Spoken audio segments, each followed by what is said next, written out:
All right, guys, we are live, and I actually trust the live this time. Last time I did not, and I looked like a fool. So we are live. This is Cutting It Close live stream number dos, and we're here to talk some business, talk some CNC, talk projects, and answer any questions y'all guys may have. So that's what we're doing. So start firing off some questions. I have a couple things I want to go over while everybody kind of gets settled in.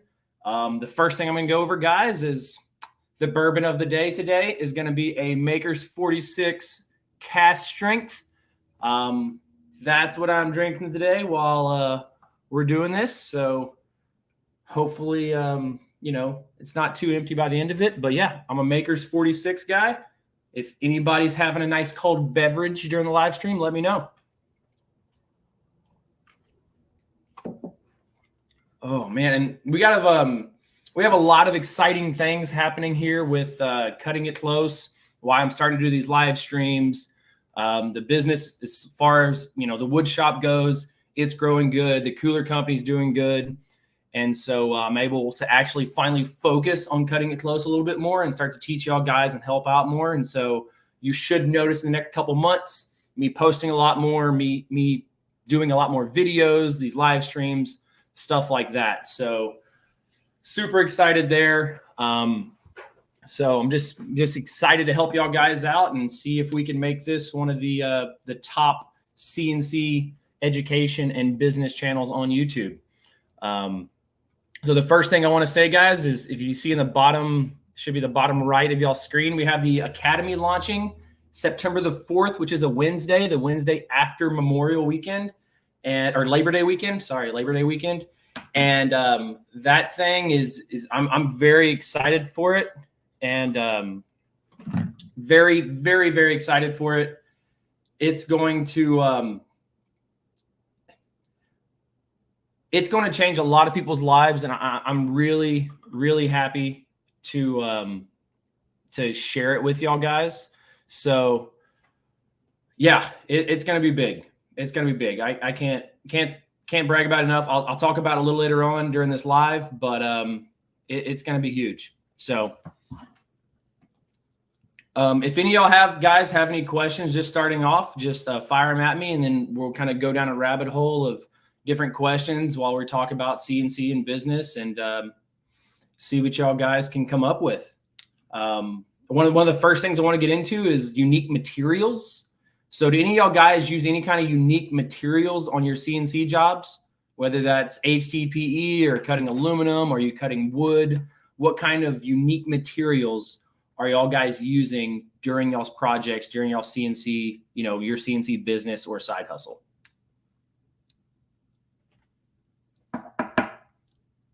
Let's see, we got some questions coming in. Boom, boom, boom. Thank you, STL. Thank you. Oh, and later on in today's video, or later on today's live, we will have a couple special guests. One of them is going to be my brother, who actually runs the shop. He will be coming in here talking about his experience with the CNC, so you definitely want to stick around for that. And if you have any questions for him, just kind of get ready, because he runs the shop, the day-to-day operations within the shop. So he's going to have a plethora of knowledge that I hope he can answer better than I can. So, all right, we have our first question coming in from Nate. So the question is, on my simple oak tray cut video, I started with the down cut serrated rougher at 600 inches a minute. My question is, in that small of an area of the tray, does it really get up to 600 inches a minute? Nate, that is a great question. And so a lot of people don't think like the CNC gets up to a certain speed, on whatever it's working on. Typically, at least with the Shop Saber and the accelerations of those motors, the X and Y axis motors, it can get up to about 500 to 600 inches a minute in a 1 inch space. So in 1 inch of acceleration, it can get up to around 500 inches a minute. And so that was a 6-inch tray. So it gets up in the first inch, it cuts for 3 or 4 inches, and then it takes the same amount of time to slow down to stop, right? And so it did get up to 600 inches a minute, but probably only for about a 3-inch section versus the whole entire time. Even when I ran that, I was running that 3/8 bit at 1,000 inches a minute on Baltic, not Baltic birch, Baltic plywood. And a lot of people didn't think it ever got up to 1,000 inches a minute. And it did. It had 24 inches to go. Like it was a 24-inch span. And so it got up to 1,000 inches a minute for about 22 of those 24 inches. And then it obviously slowed down and did the corner. So that's hope that answers your question. But a lot of people don't think the CNCs take forever to get up to speed. In my experience, that's not the case. They get up to speed pretty dang quick, and because that's what they're meant to do. So hope that answers that question for you, Nate. Great question. All right, let's see. Oh, and a lot of people use Starboard, Baltic birch, some Bamcor, red oak, aluminum, foam. I've actually never cut with foam. So that's very interesting. I've never cut foam on a CNC. So, all right, let's go over to Butch. Butch had a good question. Do you do your own sales or do you have a sales team? So nowadays I have both. And so I do a little bit of my own sales and bigger key clients, right? I have a sales team and I let them handle different sales. For instance, my wife who works in the business, she coordinates with a whole bunch of real estate agents. And so we do real estate agents and financial services or financial advisors, insurance companies. Like I talked about, that's a great sales channel. So she coordinates with all of those teams and companies that we work with. And we do, 6 figures a year with those kind of sales. I have a head of sales for Frio, which is my cooler company. That's Catherine. She's reaching out, doing a lot of sales. I man sales, and then also have Etsy, websites, Amazon, and some stores. And so I'm doing a lot of different sales in a lot of places because I am the size I'm at. But when I went from 0 to, my first really $5 million in sales, $5 to $7 million in sales, I only sold on one channel. And I really only sold 2 different products over the course of that 5 to 7 year period. And so a lot of people want to, I think, spread themselves too thin. And I talk about this on Cutting It Close Academy. I have a whole module over this. A lot of people try to spread themselves too thin over all these different sales channels. And it sounds good, right? You always hear the thing, diversify. But from my experience, you want to become that expert in whatever sales channel you are focused in. Right now, I am not the best at all those different sales channels. So if somebody was to focus, let's say, only on getting their products into stores, they would beat me because I can only spend so much energy towards that, right? And so I don't love having so many sales spread out right now, but that's where we're currently at. I really wish I could just master one sales channel and just keep going from there. So I hope that answers your question, Butch. I know it was a long answer, but I do hope that helps. All right. Oh, okay. James, you have an excellent question. I wanted to ask about my Etsy sales. I always notice you're running a sale. Is that to drive more traffic? Fun fact, Etsy does not penalize you for running a sale, right? It doesn't cost anything. It doesn't penalize you. So why not mark your products up 20% and then run a 20% off sale at all times? What is that going to hurt? So I always look at things on a spectrum of can this hurt me or can this help me, right? And what spectrum it don't, because it can do one or the other, right? There's usually not a neutral.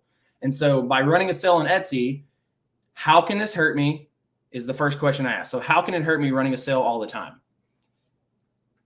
I can't figure out a reason. So I constantly run a sale. I just let's say I want to sell something for $60, right? Or let's say $75. I'll mark it up to $100, run a 25% off sale, and then sell it that way. Etsy only promotes shops with sales most of the time. They don't usually promote shops that don't have sales. Customers like to see it. And the thing about Etsy as well is that with Etsy, it's not like somebody follows your shop and tracks when you have sales like a website would, right? Etsy, you have different people just cycling through. So the person that sees the sale on that week, they're not going to come back to your shop next week and check if you have a different sale on or you're not running a sale, right? Etsy's more like short-term impulse buys. And so I found a lot of success constantly running a sale, end them every week. And then you have a countdown timer as well saying this sale ends in 48 hours, right? And the people are like, oh my gosh, I gotta buy now so the sale doesn't run out. Is it right or wrong? I don't know. It's what I've done, and it's what's made me quite a bit of money on Etsy. So yeah, I hope that helps, James. Nate asked a good question. Nate says, do you think your Onefinity can do that same tray, that one that I ran at 600 inches a minute? Ooh, that's good. No, I don't think it can do it at 600 inches a minute. The motors can't handle it. It's going to be jumpy. But I do think it can probably do it at, and not with a 1/2 inch bit. I don't think that 3 horsepower spindle on a Onefinity and those tiny servo motors are not going to be able to handle a 1/2 inch bit or really that speed. And so, no, I don't think it can handle it. But once again, the goal is to not cut it out efficiently. The goal is to make money. And so do I think you can cut out that tray efficiently enough to make money? The answer would be yes, right? But it's not going to be able to run at 600 inches a minute. And it doesn't have to, right? It's a lot cheaper to run that machine versus a bigger machine. So, boom. Great question, Nate. Real quick, guys, I do want to mention Cutting It Close Academy and talk just a little bit about it. We are launching it September the 4th, which is a Wednesday after Labor Day. And how we're doing this is I wanted to build this. I wanted to kind of like teach y'all, right? And there's so much stuff that I wasn't able to teach y'all early on. And so what I'm doing is I built this whole entire course out. It's like 45 videos long. And I felt bad just doing a course, because if I only did a course, like, it's not a one size fits all, right? There's going to be questions that can't get answered. And so I'm doing that course plus a community. This way, you don't pay a lot up front. You don't have to buy this $500, $1,000 course, right? You pay a little bit for the community. And as you learn, you're making more money. And then ideally, I'm helping you make so much money that paying to be in the community is a very small chunk of that, right? And so that's how I kind of designed all of this. And then whenever you sign up for CSE Academy, you get a exclusive hat like this sent to you for free. You get this lanyard right here that has this USB in it. You get access to the chip load calculator, which I'll go over later. And you get a 7-day free trial, because you know me, guys, I'm not gimmicky. So, if you don't like it, then you never have to actually join. But you get a 7-day free trial to access everything. You get free stuff. And if you don't like it, then just keep watching me on YouTube, But that's the Academy, once again, launching September the 4th. Very excited about it. I think it's going to help a lot of people and change a lot of people's lives. So, and that's why I do this, and I think that's why everybody does it. All right. Back to some questions. ST3 asked me a great question. What online marketing are you doing that yields the most results? So believe it or not, I don't do any real online marketing at all. I run some ads on Etsy, right? I don't run any Facebook ads, don't run any kind of Instagram ads. We have to run ads on Amazon, right, to sell on Amazon. But the best form of marketing that I have ever done, and I'll repeat this to the day I die, is word of mouth. And that's treating your customer right and them telling some other people and then being able to find you again. Because there's typically a couple different ways that, people interact with these products, right? So one, you need to be known, right? So you need to post on Facebook, post on Instagram, right? You need to be known. Then they need to have a good experience with you, right? So they buy your product. So they're risking some money to buy your product, right? So that's like taking somebody on a first date, right? You take you on a first date, you take them to dinner, right? And the girl likes you, cool, right? That's like a customer buying your product, okay? Now, once they get your product, how do you treat them after that fact? Do you call them? Do you check on it? How do they feel when they open the product? Is it a good product? All of those things. That's like the second date with the girl, right? The first date, they trust you. They take you on the date, like the customer buys your products. The second date, right? How do you feel after you open the product, right? They love it, cool. And then can they find you again? So do you give the girl your number, right? How does that customer find you again? Is it the brand on the back of the cutting board?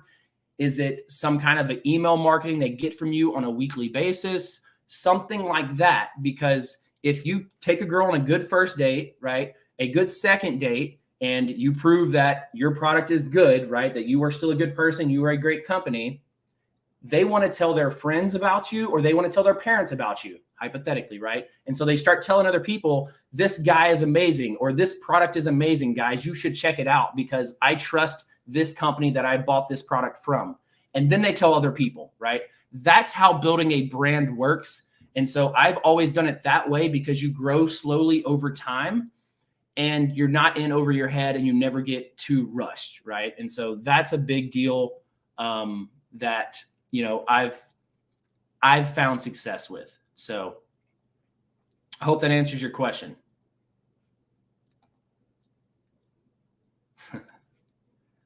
All right. Jim has a good question. Jim Baker. What is the best way to learn how to program? First, you need to get a CNC. That would be the very first thing.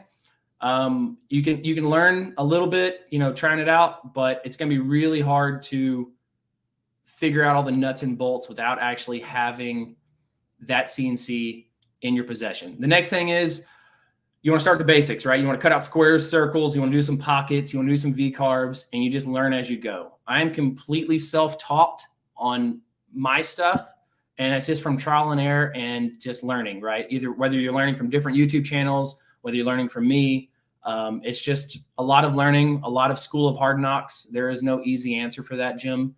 You just got to put in the hours and learn how to do it. That's it. I mean, just put in the hours, man. All right. Hope that answers your question, by the way, Jim. Really hope that helps.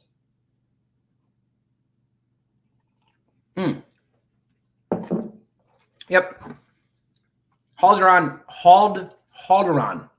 I believe that's how to pronounce this. He asked me a great question. He says, what has worked well for you with the YouTube channel, and what is something that has not worked out well? I think my biggest failure on the YouTube channel was trying to go viral.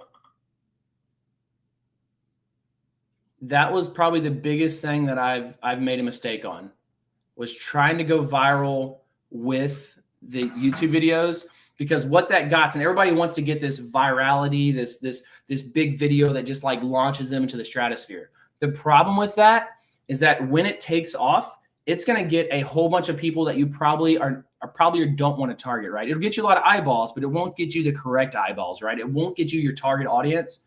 And so about a year ago, I guess, maybe a year and a half ago, I tried to get like really viral content or like dangerous stuff we were doing. And it got a lot of eyeballs. We got like 5 million views, right? On some videos, 2 million views on another video. And what that did is just it skewed our audience, and it's not loyal people like y'all that actually want to learn, want to grow their CNC business. It was a lot of people that did not give 2 cares about running a CNC business or CNC woodworking. So that was something that, you know, I learned the hard way, but that's why I'm correcting it now. If you notice my last 6 or 7 videos, they didn't get a lot of views, but they are targeted more towards you who are trying to learn how to grow their woodworking business and learn how to make money. And so that's something that didn't work well. I still don't know what actually works well. I'm just teaching what I know and what only I can say, and hopefully that helps y'all guys. And so that's what I'm doing. That's how I teach. And I don't bullshit anybody, right? I'm not a gimmicky guy. I'm not sponsored by anybody. I don't want to be sponsored by anybody, because then, you know, I'll tell y'all to buy something that I don't believe in. And so I just assume not to get sponsored by anybody at all. And that's the way I roll. So I hope that helps. Hope that helps answer that question. I do have a question for y'all guys. Let me see. Are there any...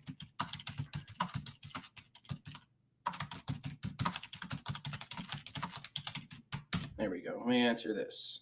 Boop, boop, boop.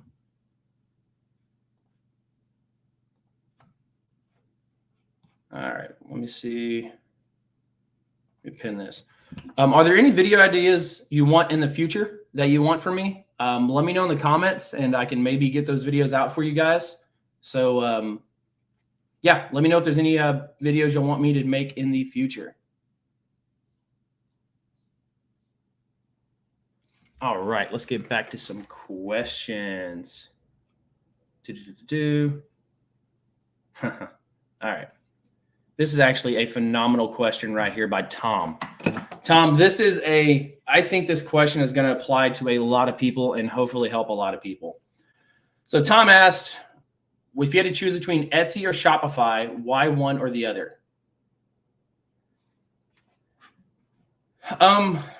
Well, Tom, I think it really depends on your skill set. So the reason I started on Etsy was because I knew nothing about building a website or email marketing or any marketing whatsoever. So I was willing to go on Etsy, let them take their 5-10%, or let them take their 10%, and then learn about all that stuff as I go. And so as I built up Etsy, then I tried to convert some Etsy customers to my website and then started growing that.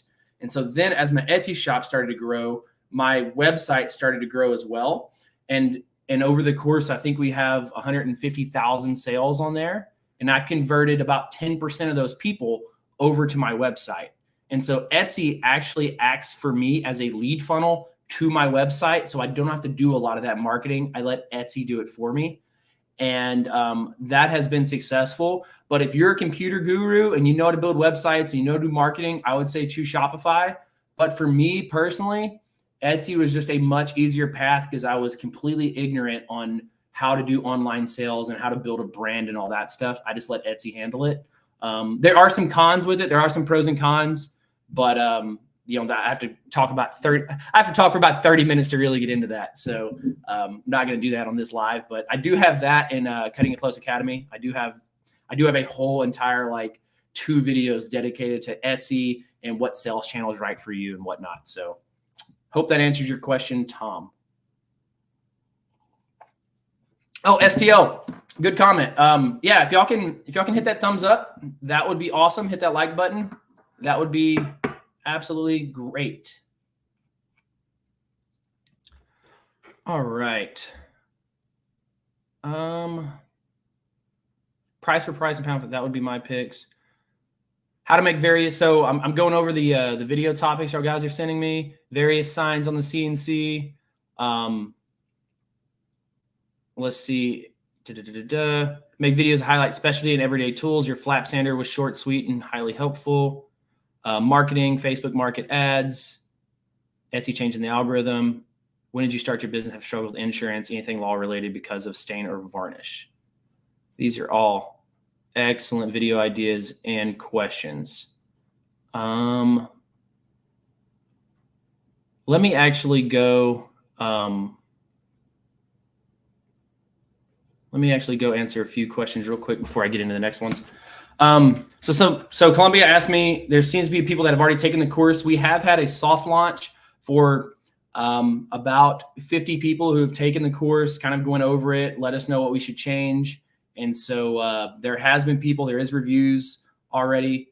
And yeah, they've done well. So they've done well. They liked it. And we're trying to get it tweaked down for y'all. And then when we launch it with y'all are going to be founders. So whoever signs up in the first month are going to be founders. You get special pricing.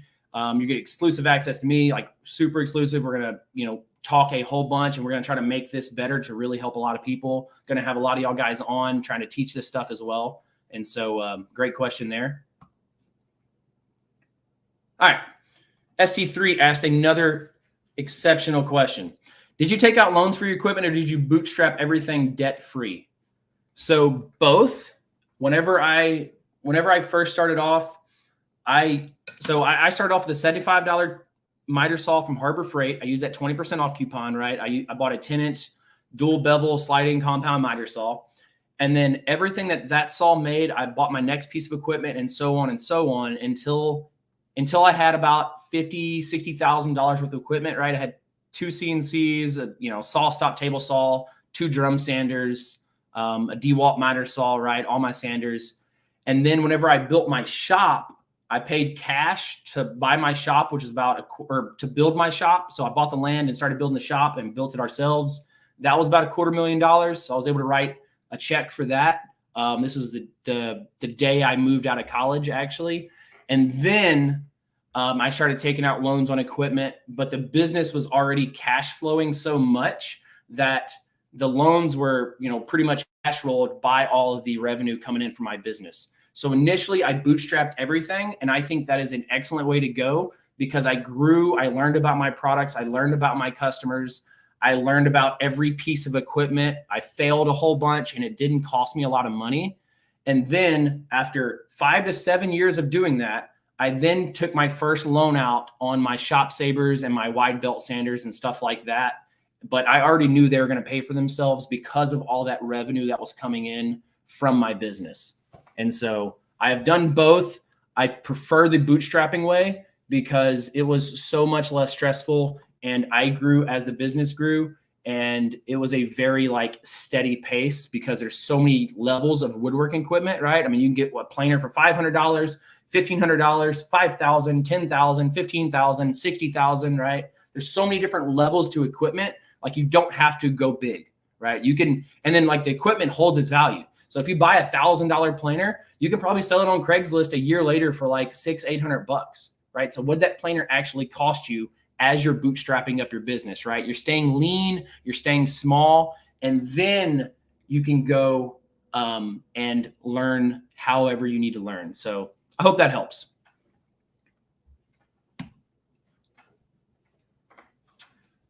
So Chris asked a good question. How much has the flap sander helped with removing CNC tooling marks? Chris, I'm actually going to send you over to my brother, Brandon. I'm going to bring him in on the chat. He actually runs the operations in our shop. I know about this question, but he's going to have a different perspective than me since he does this every day. So I'm going to bring in my brother and have him answer the question. So guys, this is my second oldest brother, Brandon. I'm going to have him introduce himself and bring him to the stage. So this is Brandon. Brandon, talk about yourself. Tell them about yourself and answer the question. How's it going, everybody? So I'm Brandon. I do all the operations here in this lovely shop. Graduated from Texas A&M, obviously. Oh, there you go. In 2015, and worked at some other places. And old Silver Tongue Ryan brought me in here, and so here I am. Enjoying every day of it, actually. So no regrets, man. I thoroughly enjoy it. But yeah, so how much does your flap sander help with removing CNC tooling marks? So ours, we run, I believe it's 120 and 180 grit staggered on ours, and 150. And so we have the staggered flaps of those two types of sandpaper on there. And it'll remove some tooling, but if you get too much chatter or hard lines on there, you're gonna have to hit it with the hard sander, and then you can go back with the flap, and it's mainly for kind of smoothing those edges, give you that butter finish on all the products. So like that, when you run your hand over it, you don't get the splinters, the grains, none of that junk on there, and it just comes out butter smooth. So yeah, I mean, it'll remove some, and not all. I mean, if your routers, if it got hard marks, no, but yeah, put a nice edge on it though. All right, perfect. Thank you, Brandon. Hope that answers your question, Chris. We're gonna, hope that answers your question. Let's see if we got another question for you, Brandon, that you can bring answer it on. there. Yeah. All right, here's another question for you, Brandon. Baba's Trading asked, based on your experience, what CNC do you prefer, Shop Saber or Laguna? Man, I'm gonna go with Shop Saber, namely because that's the one we use the most. It's just, it's solid. It's the one I touch the most, to be honest. But I will say, use Laguna. We push it to its limits all the same. So if we happen to have a Laguna that, was down here that I was using every day, it's brand sensitive. I mean, they're about the same. Our Laguna is a little smaller, but it still runs exactly what it should run with its motors and all that stuff. Yeah. So again, there's not a whole lot of super brand loyalty there because they're going to do what they're going to do. They're solid, your motors and all that stuff is rated. So, I either one would do the same amount I would need it to do. I push it to the limit, break a bit, tear something up, and then go, okay, cool. That's as much as it can do.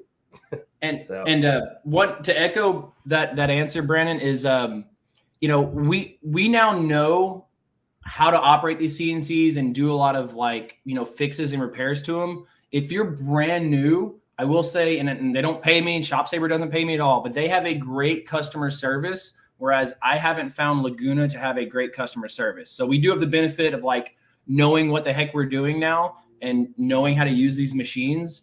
But initially, if you're going to break a lot of stuff. And I think going with a ShopSaver that, they have you call customer service and they pick up and they say, it's ShopSaver, how can I help you? Right. Yeah, Laguna, you're in an email queue and they never get back with you. It takes a couple of days. So I think that's one caveat that we have now that we didn't have when we first started off. And that does help us run them a little bit more efficiently. So. Absolutely. That was actually, that's a huge factor. Being able to call up because you had no idea, like feel like we're pretty knowledgeable with stuff that has broken, not that we've broken, but you have to call them up occasionally. And the ShopSaver does answer every single time. So I guess that would be a big thing to take when you're buying your CNC. Take into account, hey, how's this, how's that? Where are you guys located? Are they nearby? Where do you get your parts? And go from there. Because again, they're all kind of built the same. Great. That is true. To use that. All right, Brady, you want to answer that next question?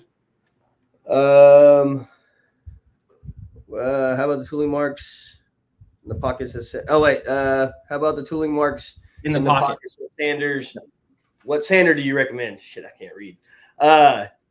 So on the inside of the pocket, so we have a couple of them. We do have, the smallest thing we have would be a Dremel. We have a couple different wire heads and little sander heads, little flap sander heads and different things, depending on the size of your pocket.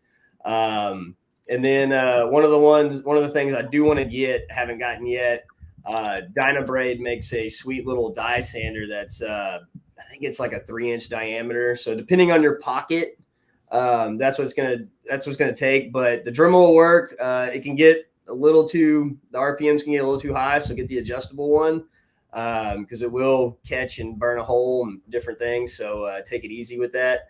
But we use that. We've used different heads on a drill bit, things like that. What else? It's elbow grease and hand sanding a lot of times. But usually if you set your CNC right and you're running sharp bits, it minimizes a lot of that. And then if you have a big pocket, again, the flap sander, something like that we have, you can, reach in those deep pockets on trays and things. Yep. So that one, there's only like 2 companies that make all these flap sander stuffs. These, they make them incredibly hard to find. I think we use a company called Master Sand. But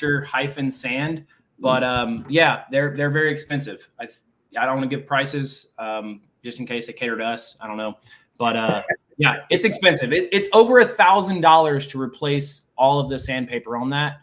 Granted, it lasts about 3 months, something like that. 2 to 3 months, all that sandpaper. So with heavy use, how busy we are. Yeah, with heavy use, we use it. It is our staple in our it is one of my most favorite machines in our entire shop is that flap sander. It is spectacular. Paid for itself. Even replacing the sandpaper, the cost does suck, but it's absolutely worth it and so smooth when you first run it. All right, this is it's a great question right here. What do you think about working with your brother and having a partner in your business? So those of y'all who don't know, we have a lot of family in our business. And I think a lot of y'all, this is going to apply to a lot of y'all guys, because you may have, your wives may be helping out. You may have kids or grandkids or something like that, you're trying to grow this legacy business that you want to pass down for generations, right? I 100% own all these companies. And so all of the family doesn't have any like percentage equity in any of the companies, but we don't act like that's a thing, right? We don't really act like that. We have our positions, right? We know Ryan's forking up all the money, which is cool. Great. But past that, we're all working really hard.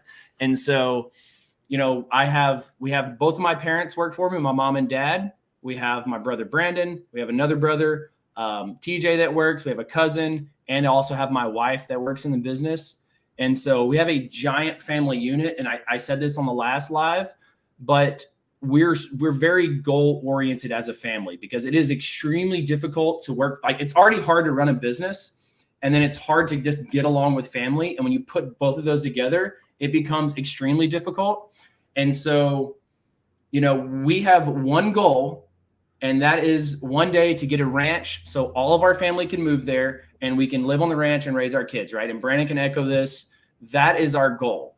And so, is it easy? No. But if you have one life and you can grow it with family, grow a business with family, and learn how to figure that out, right? Like, I can work with my wife and my brother and my mom, which is a very weird dynamic.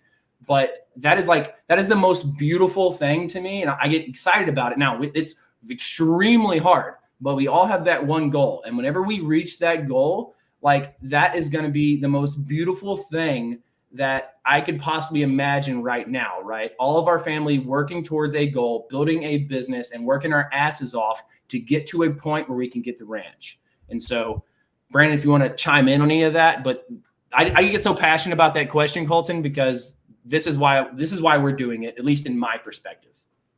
Yeah, and we're real. Our parents are real family oriented, so we work well together. We're not, we know we all expect a lot out of each other. So, it's basically we try to outwork each other, a kind of thing, as long as the wives are cool with it. It's basically trying to just outwork each other. And it's tough at times. It's really tough. But, at the end of the day, we're, like I said, we're pretty tight knit family and stuff. Don't recommend it for everybody. I mean, if your brother and you get cross and y'all have bad blood or something, don't do it. Yeah. We're not like that. So. Yeah. Oh, I will. One thing, me and my wife don't work side by side. I want to say that we don't work side by side. She's in sales. I'm over here doing my thing. We don't bump shoulders during the day. We have lunch together. We, kiss each other at night. Cool. But that's it. We did not work well side by side. It was not as easy as I thought it was going to be. So, but we learned. So we figured it out, and we're better off for it. But that was a learning curve. So a huge learning curve. Let's see. So Chris asked a great question. Let me see if I can get this up here, Chris. And Brandon, I'm gonna boot you off real quick and then take over for a little bit. And guys, let me know if y'all liked having Brandon on, just somebody else in the shop. We're thinking of maybe having a couple of our employees come in and talk about their day-to-day operations and see if that can provide value to you guys. And so let me know what you thought about Brandon coming on. We'll have him back on in this live stream. But let me know what you thought. So Chris asked, what's the sweet price point for wholesale products? It depends what you're wholesaling. From my experience, when I sold to stores, they mark it up 40% or 50%. So they either keystone it, which is a double, right? So if you sell them something for $10, they sell it for $20, or they will mark it up 40%. So if you sell it to them for $12, I think it's like $12 or $13, they sell it for $20. And so we're in about 100 stores combined with both companies. Most of them only mark it up 40%. Some stores mark it up 50%, but it's over our suggested pricing. And so the sweet spot price is this: if you have a $20 product, right, and the store is going to double the price, and you know that product's not going to sell at a $30 price point, then you're going to have to figure out a way to make that a $10 product, or convince the store to not mark it up as much. But stores are they're a real stickler. It's very interesting to try to get into a lot of stores. If that's what you're asking on the wholesale side of it. If you're asking something different, Chris, let me know so I can answer that properly.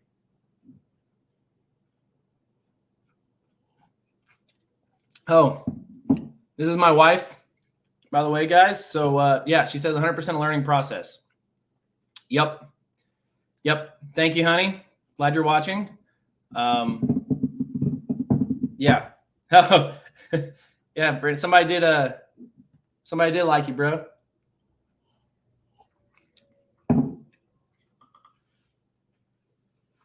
All right. So Chris asked, what do we do with scrap wood?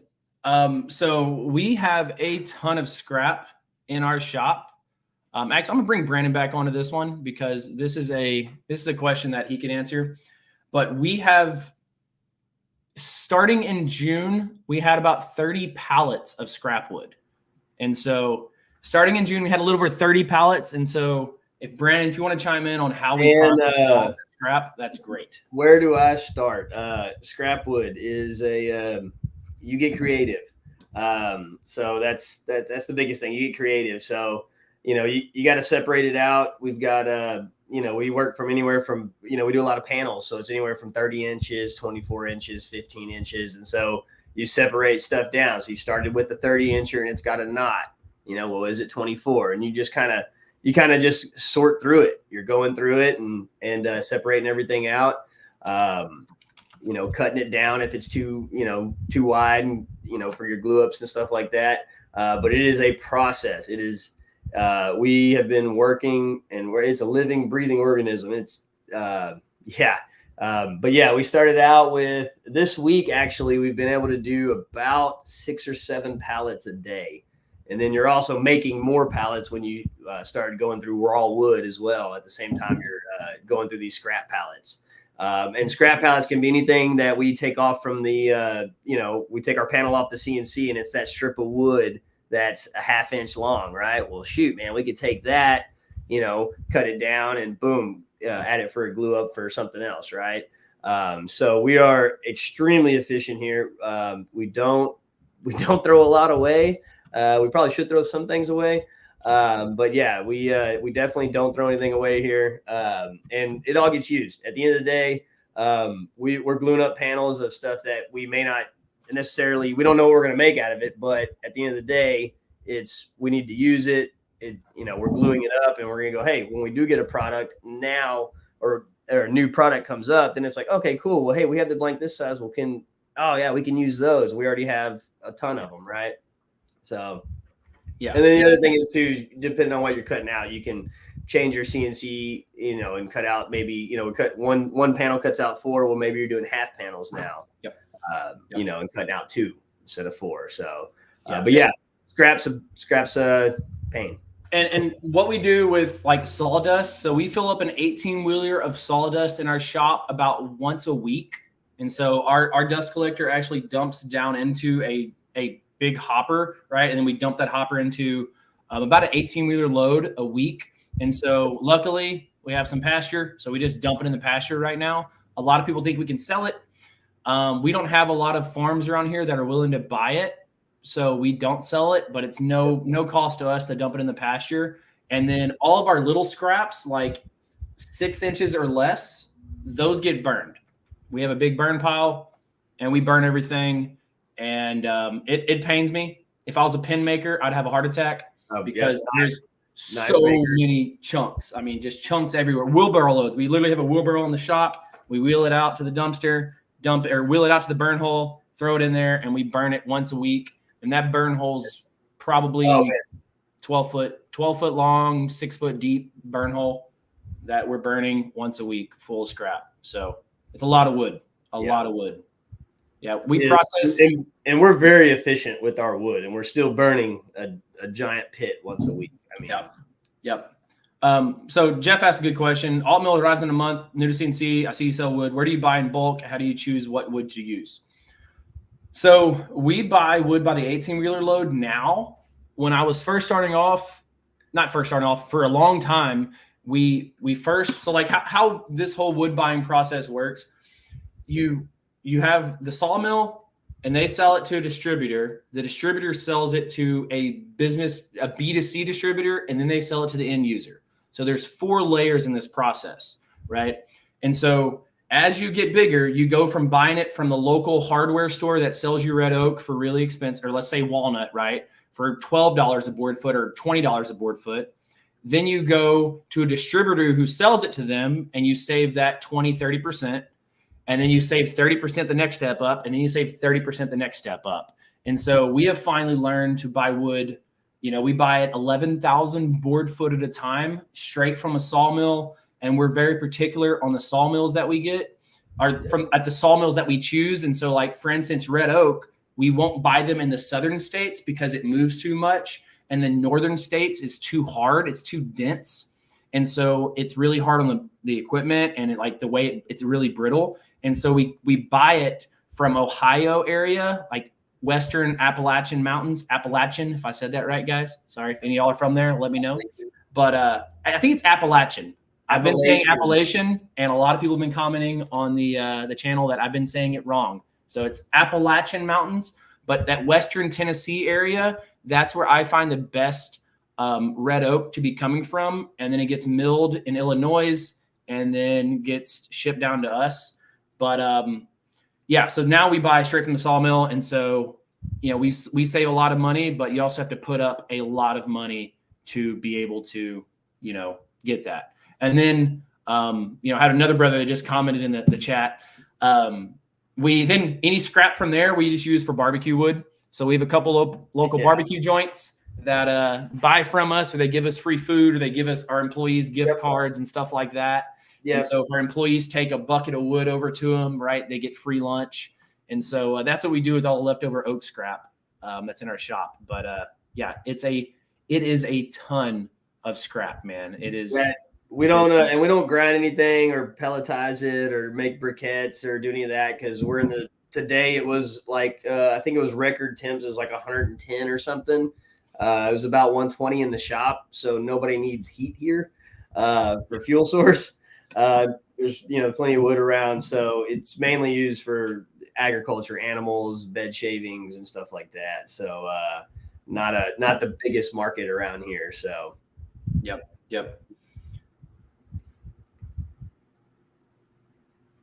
So Kenny, that's a great question. And Brandon, I'm gonna hop you off real quick, man, so I can give you a break. You can pour another drink, all that good stuff. So Kenny, when did you start your business? Do you have struggles with insurance or anything law related because of stain or varnish? No, I did it because I used stain, but we were literally in a horse barn, like open air, wind blowing through. So there wasn't a lot of like insurance related stuff there. We had flammable stuff, but we were literally in a horse barn, like on dirt floors. So it wasn't a big deal. Once we moved over to my larger shop, insurance is just incredibly expensive, And if you don't account for it, it will eat you up. But no, it doesn't actually go up that much because you're using, it goes up a little bit because you have flammable stuff in your shop, but it's not caused me to struggle. Like if you can't afford the little bit that insurance goes up, you need to jack up your prices a little bit more.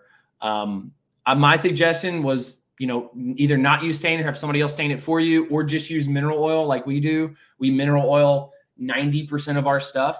That way we don't have to have this giant spray booth and all of this fire hazard stuff set up. And that really helps us out a lot. Or Osmocote or Odie's oil or Rubio coat, stuff like that. So I hope that helps there. And guys, we do have we have another guest named Charlie. He works for Drapela Works. He is our biz dev director. And so he handles stuff like Amazon, a lot of online marketing. He's like an Amazon guru. So if you have any Amazon related questions, Charlie is here to answer them. He is fantastic. He is 10 times smarter than I am. I've just been working with the CNC slightly longer, but he is sharp. So if you have any Amazon type questions or any online or QR code questions, Charlie will answer them, and he will probably blow your mind. This guy is sharp. So once again, guys, if you have any of those questions, ask them because Charlie is here and waiting. All right. Best starter CNC. So Larry asked about the best starter CNC. Larry, this is like the most asked question I get. And I'm not going to steer you one way or another. I'm not going to tell you go to Amazon and buy a $500 one. I'm not going to tell you to buy a Onefinity. I'm not going to tell you to buy a Shop Saver. I don't care what you get. You just need to make sure it needs to do what it needs to do, right? Have some kind of a plan written down of I'm getting the CNC just to learn, right? Okay, but what are you going to learn with? What are you going to cut out, right? How are you going to pay off that CNC so you don't worry about, people getting mad at you or your spouse or something like that getting mad at you because you lost money, right? So like, let's say the CNC costs $3,000. Build out a plan on how you're going to pay off that $3,000 CNC in the next 90 days. Even if you don't hit it, you have that plan in place. And then it doesn't really matter what CNC you get, right? And so I like to extrapolate this in a long, like a big equation. So like if you were to get a $100,000 CNC and you had to pay it off in 90 days, how would you do it, right? And you'd be like, okay, I need to make this many products. I need to get this selling. I need to get this going, right? I need to start an Etsy shop, start a website. I need to build 5 different products and launch them. Cool, right? All kinds of stuff. Well, then when you reduce that down to, if I buy a $1,000 CNC, how do I pay it off in the next 90 days, right? And it becomes so much easier to develop that plan for how to purchase and buy that CNC and pay it off. And so any CNC is a good starter CNC.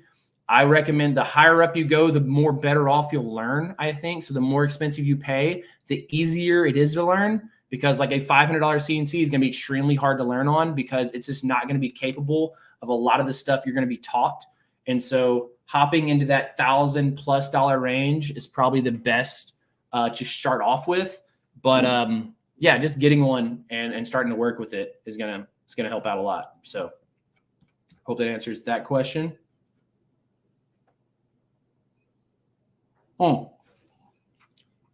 So how much has YouTube benefited me directly or YouTube money? So YouTube has been a loss for me for 3 years straight. I have lost money doing YouTube, right? I do make some ad money, right? But I have a full-time videographer. I have a lot of people on the team trying to help me with this. So I have lost money 3 years. I mean, since I started doing YouTube, I've never really made money. I make some ad money. And you'd be like, okay, well, maybe it helps you, with your Drapela works or Frio, right? Well, I don't talk about that in my videos because I'm teaching a whole bunch of people that are woodworkers and own CNCs, right? So it's really hard for me to promote my CNC products. Like, let's say this heart tray right here, right? Like, hey guys, buy this heart tray from Drapela Works. It's great, right? I can't do that because all of y'all can make it. And so a lot of people think I built my channel to like grow the woodworking side of the business. Like that is not a thing. I started the channel because I was so mad because I was taught the wrong things when trying to start a business, a woodworking business, and it pissed me off. And so I wanted to teach how to do things the right way. And that's why I started the channel. And I didn't care if I lost money at it. I thought it was my God-given ability to be able to teach, to be able to tell people about this, to save you years of your life. So that's why I started YouTube. Now, recently, I've been able to, put a lot more energy into it, and hopefully we start actually making a little bit of money from it. But once again, that's not the goal. The goal is to just teach, and help y'all guys out. And hopefully, if I help a whole bunch of y'all guys learn CNC, make money, pursue your passion, then I will get rewarded some way, shape, or form. But it's never been the goal with YouTube. And yeah, it's never been the goal with it. Never been the goal yet. So hope that answers that question.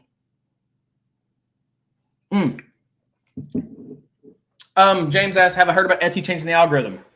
Yep, they change it. They change it a whole bunch. They change it all the time. Every time. They change it. I hear this question a lot about different algorithms. Like how do you beat the YouTube algorithm? How do you beat the Facebook one, the Etsy one?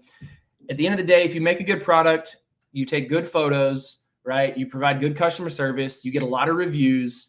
It doesn't matter what the algorithm does, right? If the YouTube changes its algorithm, it doesn't matter, because as long as I'm providing value to y'all guys and teaching and trying to get you to watch the videos because I'm teaching something that's important to you, then it doesn't matter how the algorithm changes, because there's no way the algorithm is going to change, and there's no way YouTube is going to want people to not watch videos. And so as long as I make videos that people want to watch, it's okay. So as long as you make products that people want to buy on Etsy, then the rest is just like tiny details and minutia. I hope that helps, James, because like don't get like freaked out and like, oh my gosh, they changed the algorithm and like you have to do all this stuff. Like focus on your product and your customers and making sure you're treating them royally, and everything will be fine. And if Etsy sucks, you've already have enough customers to move them over to something else and continue on that. And so just don't stress out about the algorithm or anything like that on Etsy. just get that out of your head. Just focus on the product and the customers. All right, Charlie, you ready to come in, man? Answer some of these Amazon questions. It's actually quite a few good questions on here about Amazon. You ready for that, Charlie? All right. So, guys, this is Charlie. I will introduce Charlie to y'all guys. Charlie came in, started working for us about a year ago, and he's a rock star. He helped us out before, but he came in. We've been in talks. He actually probably knows more about the hobby CNC industry and about tools and different YouTubers and stuff like that than I do. So he's constantly behind the scenes making a lot of things just work and function. I call him the grease. He's just greasing all the wheels, right? And so yeah, he's amazing. So Charlie, if you want to answer some of these questions, man, go right ahead. Can't hear you. Yep, I think I muted you. There Got we it. Got it. Thank you. Yep. You guys have built up a great brand, and I'm excited to help in any way I can. It's good to finally meet the YouTube viewers, and seems like got over 50 of y'all in here now still. So thanks for staying on. ST3's got a good question about, just got a trademark, wants to become a prime dealer. So it seems like he's done a little bit of research and knows that, there's two ways to sell on Amazon. You can go FBM or FBA, meaning Amazon can fulfill your products or you can fulfill them fulfilled by merchant. So some do's and don'ts. I mean, a lot of answers to questions about Amazon are it depends answers, depending on your situation, your product, your niche, the competition, the search volume, the conversion, the category, advertising budget, bankroll, all the above. But I would say in general, it's a platform that you need to be very cautious on. And Amazon actually has a lot of great internal resources that you can use to learn more about how to be successful on the platform. They've got a learning center. A lot of times people kind of overlook that stuff on different platforms and like, oh, I know what to do. I can get my listing up and I'll sell some stuff. With Amazon, with the amount of international competition and guys that are opening up foreign or domestic LLCs in foreign countries trying to sell on the platform and importing things in, it's important to kind of know the do's and don'ts and look at the terms of service. Like just off the bat, some kind of heavy hitters is you can't mention trademarked brands in your listing. So somebody else is a brand registered brand, right? You cannot mention their brand in your listing on the front end of the detail page, meaning, if somebody else is you can't say Hershey's in your chocolate bar, right? And so that's important. That'll get you flagged and suppressed, meaning, you're not able to be found organically. Another thing too is you need to have an ad budget and you need to be able to build enough margin into your product to actually have a decent ad budget. So maybe on some of these other platforms, you can get away with just spending a little bit of money on ads and being able to rank for these keywords and, drive a lot of impressions to your listings on the SERP pages, which are search engine results pages. That's the page you get after you hit, when you're in the search bar, you hit enter, then you're brought to a SERP page. And so, maybe there's ways that you can get around spending money on ads on Etsy or whatever, but on Amazon, you have to spend money on ads at this point. If you're going to try to sell anything, you've got to be able to bring in paid impressions, and then that leads to organic plus paid impressions so you can maintain these ranks. So yeah, those are just a couple things. I can get super into it. Another big one, just any Amazon people, if you're curious, like I always have told people, if you're looking at a retail shelf, somebody can pick up multiple products and they can understand why they should buy yours versus somebody else's because they can see it in person. Packaging, the design, the colors, the quality, the call outs. All you've got on Amazon is the images. So this kind of applies to most e-commerce platforms. You're really selling images before you are selling the product because nobody can feel, see, touch, smell. They can see the images, but they can't see your product. So you've got to make sure to focus on images. Doesn't necessarily mean you have to go out and as a hobbyist spend, $5,000, $10,000 on a full design, workup.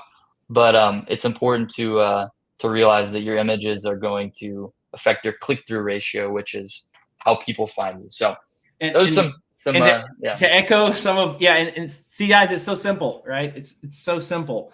So that's why we have Charlie, because he can answer that kind of stuff. He's so in depth on this.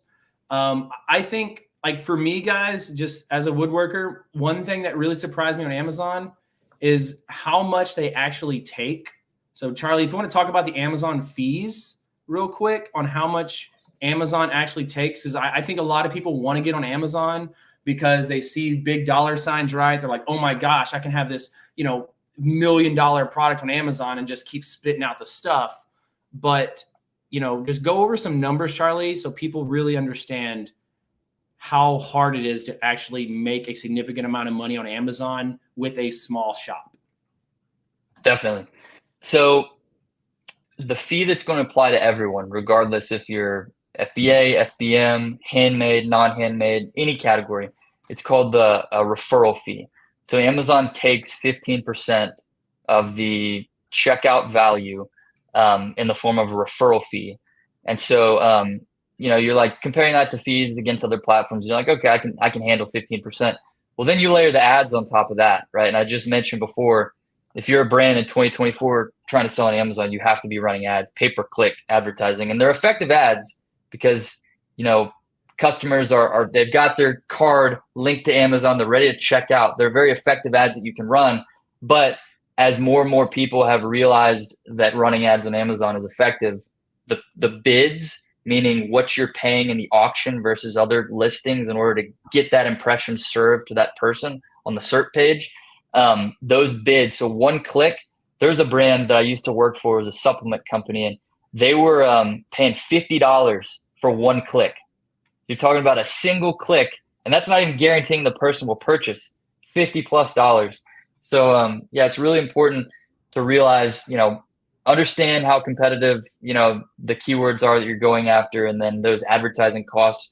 But I would say, like, nowadays a good advertising cost is like 20 to 30% ACoS, which is advertising cost of sales. And so then if you combine that with the organic traffic and the organic sales that you're coming in, anything around 15% total advertising cost of sales. So we mentioned before there's a 15% referral fee. Now we're layering in an extra 15% total advertising cost. So you're already at a 30%, kind of shrinkage to your margin right there. So that's just FBM. What would you say? So you have the Amazon takes 15%. If you're really good at running ads, it's another 15% they're taking. Plus, don't we have to pay for shipping as well? If you're Prime? Yep. So you've if you're FBA, then they're gonna package that into what's called the fulfillment fee. And so that's it kind of depends on categories, but it's typically less than what you can fill it for yourself, or about the same. But that has to be built into the cost.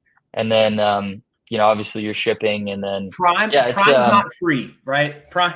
Free shipping on Prime to the customer does not mean that Amazon pays for that shipping. That means you absorb that shipping cost. So you have 15% fees from Amazon, 15% from ads, and you pay for the shipping of that product. So if you want to sell something for like $30 on Amazon, you better be making it for less than $10 easy, or you're not making any money.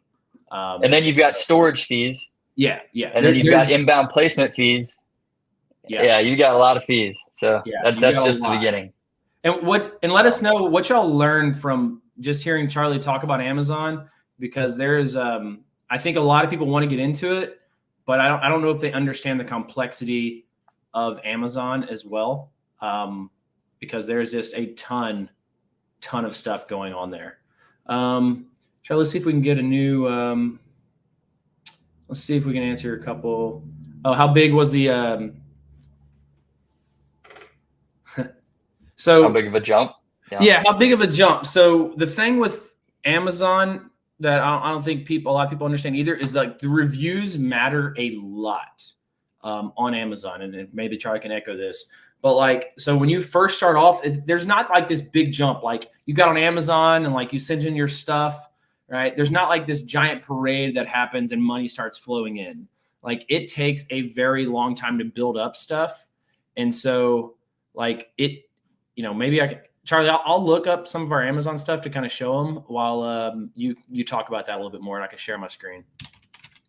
Yeah, so when you're wanting to launch a product onto Amazon, the only legitimate way to get reviews onto the listing kind of before you launch is it's a program called Vine. And so you pay $200 per listing, you do a Vine enrollment, and then you can give away up to 30 free products in exchange for hopefully 30 reviews. Typically you'll have like, I don't know, 5 or 6 people that don't end up leaving one. So you can get, 25-ish reviews for $200 and 30 free, the cost of giving away 30 free products. And so then once you've got those reviews, then you kind of have a foundation for which you can then start to advertise, because it's really hard. You're gonna be spending a ton of money on ads, but if you don't have any social proof, meaning, there's people that have reviewed your product and other people on Amazon can see that 4-star, 4.5-star count. If you don't have that, then your ads are even less effective. So yeah, you definitely have to have a bit more of a bankroll, when it comes to Amazon, because that initial kind of month-long phase where you're launching the product, it's so important. It's called the honeymoon phase. And so you can really kind of make or break the rest of the life of your product if you don't do it well for those 30 days while the algorithm is learning what your product is.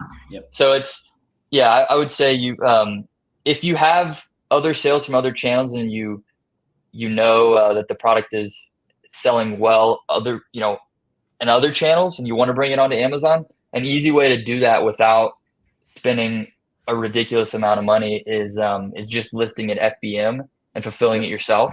Yeah, and I'll show that real quick, Charlie. So guys, I'm gonna show our actual Amazon store, and so let y'all kind of see what it actually looks like. So hopefully this helps y'all guys. And once again, I don't know if I'm good at sharing. Hopefully you don't see a whole bunch of stuff, but yeah, let's look. So this right here, if y'all can see this, let me know. We're good. This right here is some of our products on Amazon. So we have like 373 reviews for our cutting boards. We have charcuterie boards. We have piggy banks, board games. Pretty much everything I tell y'all to sell on YouTube, I sell myself, right? Stovetop covers, trays, like half stove covers. I said on multiple YouTube videos, like, I'm going to sell this stuff. And so like anything I tell y'all to do, I'm doing myself. I'm testing it out. But like these are sponsored right here. So I'm not going to click on them because they cost money. So yeah, these are products that we're selling on Amazon. So if you just type in Drapela Works, you'll see us on Amazon. We have a new company that we kind of started called Mammoth Boards. And this is one of our products. We're killing it on reviews right now. So we have 35 reviews, 4.9 stars, and it is just your typical striped cutting board. So, this is, it's just like Etsy. You put pictures on there, you hope people buy it, you get reviews, it's Prime, but they're taking a lot of that change right there, right? Like we have to make these boards for around $30 to actually make money, like less than $30. So I hope that just gives y'all a little glimpse at Amazon. Hope that y'all understand, like it's hard. And I don't know if that just a final closing thought. Like that was a lot of doom and gloom about Amazon. Obviously it's an incredible platform. 4 out of every 10 e-commerce transactions in the whole US take place on Amazon. They capture 40% of all e-commerce volume. So the whole point is trying to figure out a way to carve out a niche on Amazon where you can compete on the ad side and you have enough margin to actually make money. And if you do that, you do it well, then there's a crazy amount of volume and a crazy amount of opportunity. It's just, becoming a little bit more specific with the platform and learning the ins and outs of it. And it might not be the best way to start, but it's definitely a way to unlock a lot of volume and generate a lot of sales. It's just a little more complex. So we didn't, a lot of people are saying we didn't make the jump to Amazon until we were ready to, until we were in a place where our shop was big enough to handle the volume, until we were buying wood straight from the sawmill, right? Then we made the jump towards Amazon. So I hope that kind of clears it up. Charlie, I'm going to take over and answer another question, and then I'm going to show them the chip load calculator. So I'm going to have you. Perfect. Thanks, guys. Quick. Yep. And if y'all like Charlie, let us know in the comments. How I hope that helps anybody thinking about Amazon as well. So if that's all you got from this video, then I really hope it helps. So Sebastian asked a good question I just wanted to get to real quick. I talked about focus. So one of my previous videos, I talk about focusing on a single product or a product line and whether it's better for personalized items or like a cutting service, right?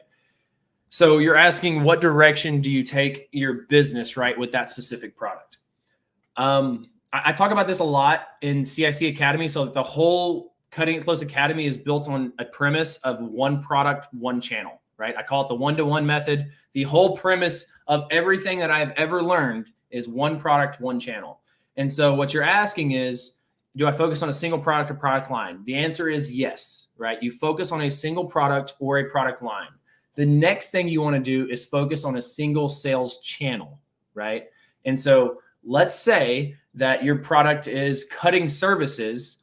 How do you reach those cutting services people, right? Now you're in the B2B world, right? So now you focus on cutting services for food grade manufacturing companies, right? And then you market, and your sales channel is only towards food grade manufacturing companies. So you have your sales team, you go to those shows, you start taking those people out to eat. That's how a business grows, right? If you do personalized products, so let's say you do personalized occasion-based products, so like anniversary gifts, wedding gifts, groomsmen gifts, right? And so your product line is personalized wedding gifts, right? That is your product line. Then your channel would be Etsy, right? And all of your focus goes towards mastering personalized wedding products better than anybody else and then selling them on Etsy. So one product, one channel. The reason you do this, and I cannot repeat this enough, the reason you do this is because nobody can beat you if that is the only thing you do and you study it and you live and breathe it. Everybody else, because everybody can get into woodworking so easy, if that is the only thing you do, they can't beat you. Just math doesn't make sense. And so that's I guess what I mean there. But yeah, it's just focus on one thing, be better than everybody else, and that's how you win. It's the hard truth, but it is the truth. And I hope that helps, Sebastian. Hope that answers that question for you. Joe, that is another great question. Do I think it's better to sell profitable, simple products or quicker selling items that are more complex for a higher amount? Man, Joe, growing up, I don't know a lot of people that can pay a lot of money for products. And so I always just made simple products because that's what I understood. I understood my customer base. I knew what my customer is willing to pay. And so that's what I made. If I grew up maybe in a different area, different way of life, maybe I knew people that would pay for more higher complex stuff. But growing up, I didn't know anybody that can spend more than $50 for a product. That was it, right? Like we're all like butchering our own animals and stuff like that. That's the way I grew up. And so that's the products I made. And so I don't really have a good answer for you on that one. I've seen it. It works both ways, right? People are making money selling high-end complex stuff and people are making money selling simple stuff, right? I think the main thing is just to understand your customer and, understand what you know and don't try to be something different. And so I've always been just making all of my stuff cost less than $100, except like one or two things, right? But that's my realm. That's where I live. That's what I understand. And that's what I'm really good at. So hope that helps, Joe. So one of the things that we're working on with the channel, with Cutting It Close, is that I finally have a little bit more time to focus on YouTube itself. And so coming here pretty soon, starting in September, we are going to be doing 2 videos a week. We're going to be posting one on Wednesday and one on Saturday. And one of the styles and themes of the videos is we're going to be doing a step-by-step build video. And so we're going to show you how to program it. We're going to build it. And then we're going to show you how to price it. And so we're going to program it, show you the aspects of that. We're going to build it. And then we're going to price it. So we're going to go over materials cost, CNC cost, how much it actually costs to make this product, and then how would I price it and where would I sell it at? And so that's something that I'm very excited to be coming out with here pretty soon that I think a lot of you guys are really going to enjoy. And so we come out with that. I think our first project build one is going to be September the 14th, something like that. We're going to be making some stuff out of out of BAM core. And so we're going to use this. We're changing it over to BAM X, by the way, but we're going to be making some stuff out of BAM X and making some products there. So it's going to be really cool. Hope y'all guys like it. And I want to show y'all one more sneak peek at this chip load calculator that we're coming out with. This is something I've been working on for quite some time with a fellow subscriber, Lynn. And this is one of the free gifts that you're going to get whenever we come out with CIC Academy. So whenever you sign up for CIC Academy, you're going to get a 7-day free trial. You're going to get a hat. You're going to get some free stuff. And you're also going to get a chip load calculator. And so I just want to show y'all that because it is pretty amazing how much it's going to help CNC, just CNC guys in general. So let's look at that real quick. Boom. So this is a feed rate calculator that I've been working on. A lot of you, for you guys that don't know what feed rate is, it's how fast you have to run your CNC. And a lot of people make this stuff complicated. But how this calculator works right here is you come in the backside and you either put your CNC. So let's put, I don't know, say Boco, right? And you put your max feed rate, your max RPMs, or you can put, let's say, profiling, pocketing, V-carving, right? And you can set your max feed rates that you want to run some of this stuff at, right? And let's say you only want to run V-carving at 50 inches a minute, right? Okay, cool. And so over here, back on this calculator, you'll pick your machine, you'll pick your material that you're cutting out of. Let's say you're cutting into plywood. You take your bit, 1/4 inch bit, 2 flutes. I'm gonna cut down 1/4 inch. And it's going to tell you to pretty much max out your CNC, right? It's going to say that's the correct feed rate. It's going to give you a range. And so let's say you're cutting hardwood with an 1/8 inch bit and you're cutting, your pass depth is a 1/16 of an inch. It's going to give you that range to run your CNC at, which is the most beautiful thing ever. So once, if you're outside that feed rate, it's going to show up red for you. And once you type it inside, it's going to say you're good. And so this is really going to help a lot of people because let's say you pocket, maybe you can pocket a lot faster, right? And you're pocketing with, let me go back. You're pocketing with a 1/4 inch bit. So you're pocketing with a 1/4 inch bit. You're going to go down 1/4 of an inch. And you only want to pocket max of 200 inches a minute. It's only going to tell you to go 200 inches a minute, right?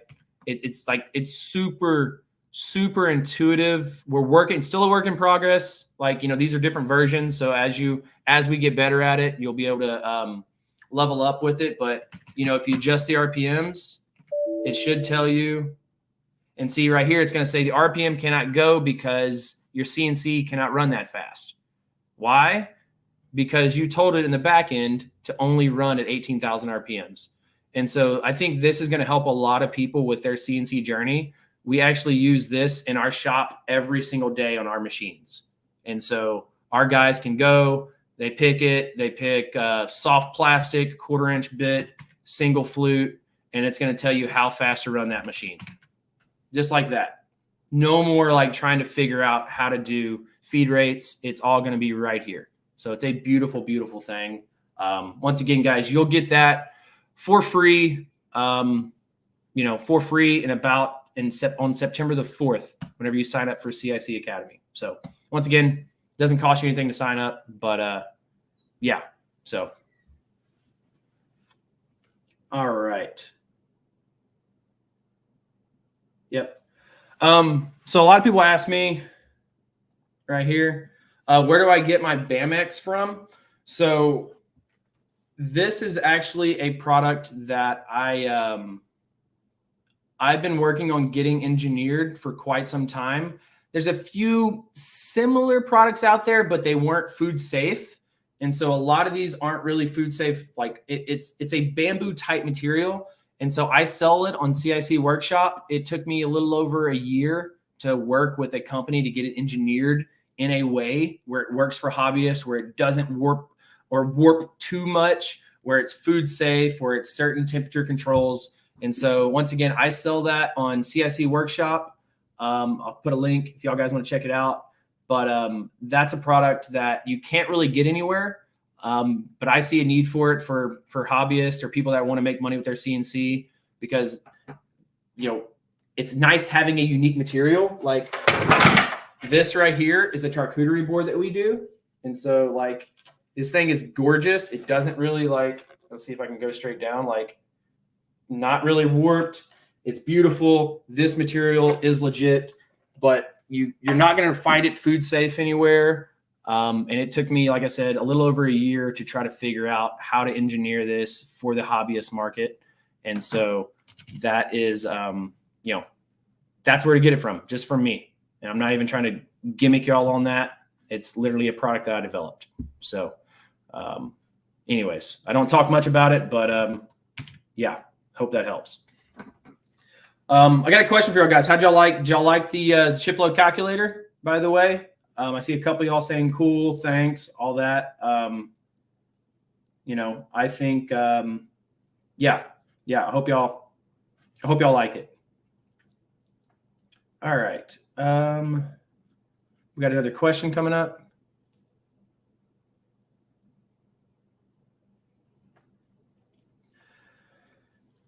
How'd you go about pitching a business idea to a large manufacturing shop or acquiring business investors to help support the business idea or securing resources? So Villanueva, this guy's a great guy, first of all. So he always asks really good questions. Love his beard. This guy is one of the best beards I've ever seen in my life. How to go about pitching a business idea to a large manufacturing shop? It depends what the idea is. So I'm not quite sure what your question is. Like, are you pitching them, wanting them to buy stuff from you? Or are you wanting them to make stuff for you, right? Both scenarios, you better have a solid idea. A lot of times with investors, you know, you're going to get into that realm. You better have a good way of getting them a return and be able to show them how to get a return on their money. Everything that I've seen, you know, a lot of these guys, it's hard. It's hard in the woodworking space. That's not going to answer your question perfectly because I need more details on it, but it is very hard to get money for investments in the woodworking space because it doesn't just scale like crazy, right? Like in the manufacturing world, whenever you start selling a lot of products, like you can't scale from 1 to 1,000 like a software company can, right? So like you have to buy a bigger building and get more resources in and stuff like that. But anybody's willing to lend you money if they know they're going to make money from you. So as long as you show people that you can make money from them, or that they can make money from you, then, you know, investments shouldn't be a problem there. So yeah, I hope that helps answer that question for you. And guys, next week we are going to do this. We're going to do this actually live on my CNC. And so we're going to be at the Shop Saber. We're going to do a bit launch, this bit that I've been working on for about 6 months now. So we're going to do live on the CNC, actually cutting out stuff. We're going to be talking about vacuum tables, feed rates, all kind of crazy stuff there. And so definitely tune in next Thursday when we go over that. We'll be live on the CNC. So I'm going to bring everybody on, guys. And if y'all can ask any last questions, we're going to wrap this up here in about 10 minutes. And so if you have any questions for whether it's Brandon about the shop or anything we have, or Charlie about anything online or whatever he thinks is the best CNC, or really any questions for all of us, let us know. I think so far this has been a pretty dang good live. I think we stayed around over 50 people the whole entire live. Don't forget to give this a like. And yeah, so if you have any more questions, shoot them at us.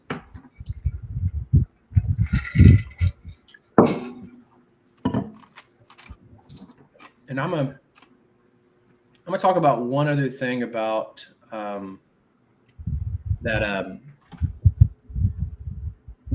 So next week, once again, what we're gonna be at the Shop Saber. We're actually gonna be cutting out product. We're gonna be unveiling that bit that we're coming out with. It's a 1/4-inch bit that I can run over 600 inches a minute, and so it's pretty gnarly. And it's we're actually using it every day in the shop now. And so that's something that I'm super excited to kind of show y'all guys. Yeah, there's this. Super cool bit. Yeah. There's a lot of stuff coming out with Cutting It Close in the next 4 weeks that should start blowing people away in the YouTube world that I think we're going to make some ripples in the water. And I'm very excited to start making those. So great question, Chris. Chris, what is the worst tool investment you thought would be great?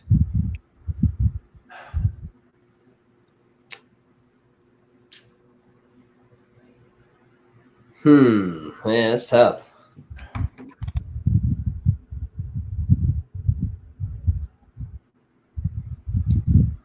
Cricket? I actually don't know on that one, Chris. Yeah. I don't think we've had a big enough flop that I could be like, do not get this. It's terrible. Yeah. Now, the caveat to that is we do a lot of research before we buy anything. Like we do a ton of research before we buy anything. So that was something that, we shouldn't have a flop, Oh, hiring my brothers. Haha. Yeah. Ouch. Tool investment, not a haha brother equals tool. Nice. Nice. Right here, this is actually a really good question. How do you manage competition on your CNC business? So a lot of people ask me this because I literally teach CNC business and I am a CNC business. And so I'm literally teaching my competition. I think so like in the world, right, there's this big pie, right? And everybody thinks like the pie can't grow. And so like I have a little sliver of like the CNC business pie. I believe that like the pie can grow. And so by teaching CNC business, I think everybody can grow with it because woodworking's not going anywhere. How do I manage competition? I just try to be better than everybody. That's it. I just work my butt off. Everybody that works for me works their butt off. As you can see, we hire super intelligent people like Charlie, and we just keep trying to grow and learn, right? I'm still reading. I'm still setting goals. I'm still working. I'm working still 60 to 80 hours a week.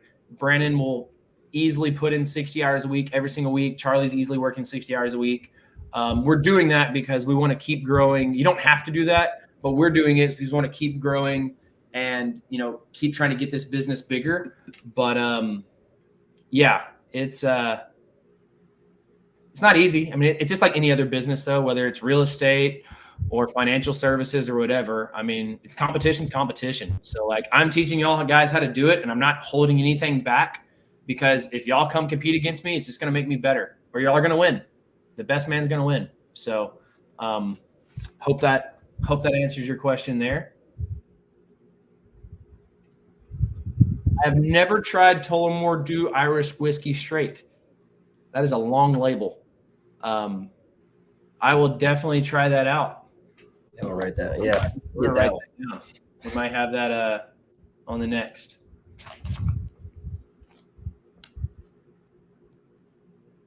Charlie, you have any comments on this one for Joe?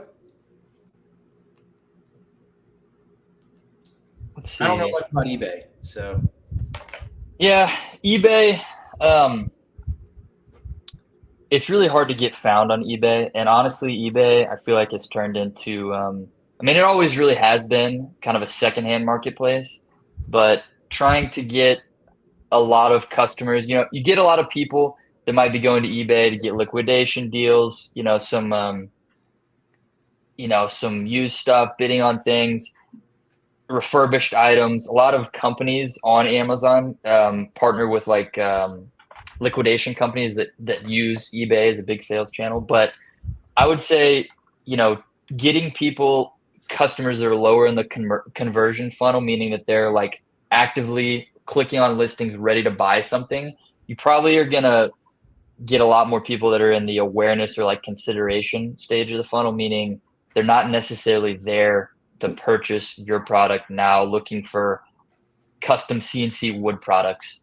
So I would probably try and focus on now that could mean that there's an interesting opportunity, right, where there's not a lot of competition. There could be an interesting way to carve out a niche and kind of get some sales. But I would say stick with Etsy, stick with Shopify, stick with Facebook, stick with Facebook Marketplace before, burning up too much of your time launching a product on eBay. So that would be my 2 cents on that.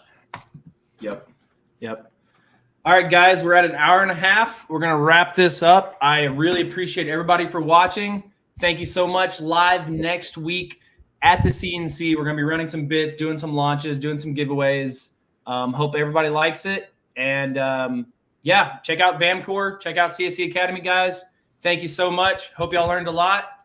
And we hope you grow your woodworking business. So, guys, check y'all later. Yep. See y'all. Cutting a Close workshop for BAMX. Go get it.